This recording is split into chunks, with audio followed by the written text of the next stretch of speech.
17th of January. I'm Stephen Ridgway, and I'm here on my own today. Eliza was working overnight, so she won't be around today, but hopefully we'll be back tomorrow.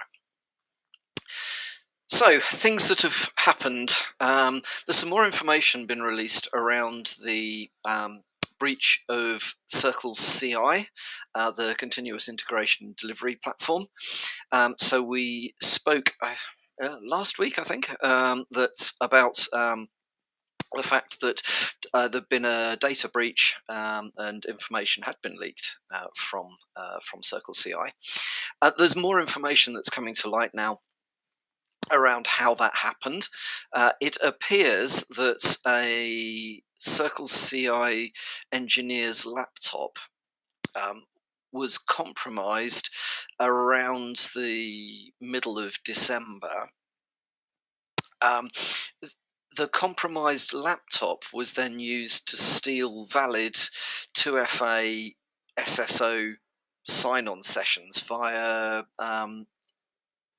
cookie. I think they say it's cookie stealers that bypassed the authentication.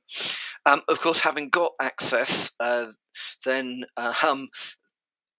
the encryption keys for the data were stolen from a running process, which meant that even though data was encrypted at rest, it could be decrypted by the attacker.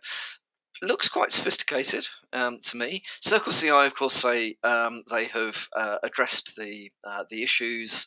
They've improved their MDM and AV solutions, and so on and so forth. I think the takeaway from this is that whilst protecting the crown jewels of your organisation is, obviously one of those things that gets talked about a lot in cybersecurity and infosec, I would strongly recommend that you put engineers' laptops into the same category. So anybody who's got access to anything back end from an administrative perspective, those accounts and those devices are prime targets for attack. And if your adversary has gone to the trouble of working out who your engineers are or who your admins are, it is distinctly likely that they will be clever enough to make use of things like stealing 2FA session cookies and extracting decryption keys from running processes and so on and so forth. So have a think about that. Definitely protecting administrative or engineering laptops is really important. So a little bit of good news. The antivirus firm Avast released a free decryptor for the, I don't know how you pronounce this, but I'm going to call it Bayern Lion ransomware, only because it sounds nice. Ransomware family, excuse me, that's allowing victims to recover locked files. It doesn't work with every variant of the Bayern Lion ransomware, but if you have been hit by that, oh, by the way, that was a ransomware that emerged in August last year. Malware was employed against organizations in various industries, manufacturing, media, entertainment, and healthcare definitely all got hit. It's a Go-based ransomware, and it is remarkably fast. Searches for drives from A to Z in order to decrypt, so it is Windows focused, I'm guessing then.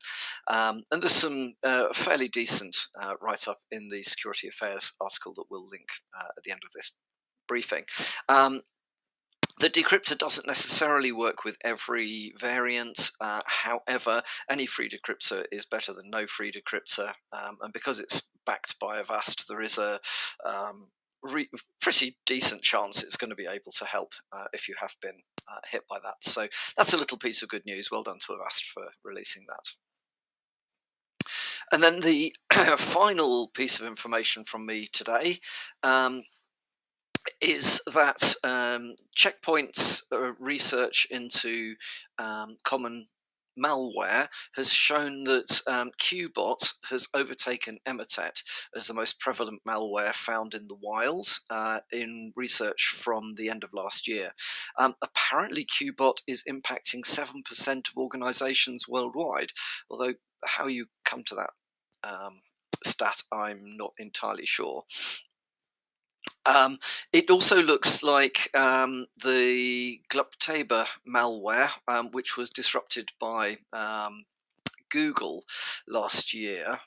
No, year before, December 21. It seems to have sprung back into action. So it's a modular variant, and the botnet's often used as a downloader and dropper for other malware. Another piece of growing malware around at the moment is the ad distributing Android threat known as HIDAD, which has entered the top 3 mobile malware list for the first time.